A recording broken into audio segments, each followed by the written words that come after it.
What's going on, guys? If you've never seen the show before, my name is Rage, and I wanted to talk with you guys today about something that I feel has really been weighing on the entire gaming community. The last video that I had that was featured here on Pixel Enemy, there was a conversation going on in the comment section. The video was talking about, can a broken game still be enjoyed? And a lot of people brought up Call of Duty games and different games like that. And I think that in order to take the step that I want to take with this conversation, we have to compare the old and the new. So a lot of times when we get a new game, we say, oh, well, this game is good, but this game that they released, 2 or 3 years ago was even better. For example, a lot of people will say, oh, Battlefield 3, it's good, it's cool, but Battlefield Bad Company 2 was way better, or in my opinion, the best Battlefield to me still is Battlefield 2. I never really got into 1942, but Battlefield 2 was by far one of my favorite games. Now, I think that kind of goes for both sides of the gaming community as far as FPS-wise. We've kind of made this gap between our lines that's, one side has to be the Call of Duty guys, and then one side has to be the Battlefield guys. But I think in this aspect, there's a bridge that crosses this gap that we formed between ourselves. And that bridge is we can all agree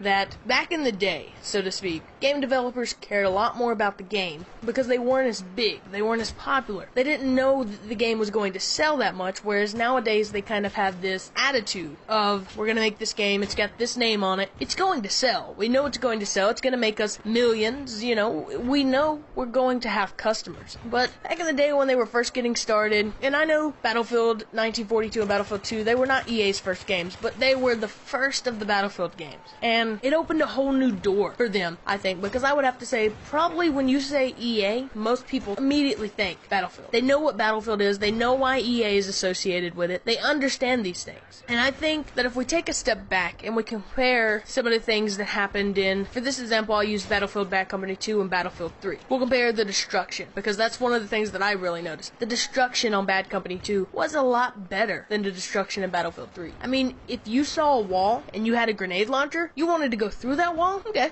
shoot it. Of course, it didn't sound like a little BB gun, but you shoot it, it blows up, you walk through. Battlefield 3, not so much. Just because there's a wall doesn't mean you can blow through it. It feels to me like there were a lot more options in the older games, while there were also a lot more restrictions and limitations. Now, jumping to the other side of the gap that I mentioned earlier that we've created amongst our FPS fans, the Call of Duty side. A lot of people, Modern Warfare 3, Black Ops 2, it all comes down to the same argument. COD 4 was better. And I have to say, out of all the Call of Duty games, Call of Duty 4 was my least favorite. It wasn't because the game sucked, it wasn't because the gunplay sucked, it wasn't because of all these random things that were wrong with the game, bugs and things like this. It was simply because the game was a grenade simulation, in my opinion.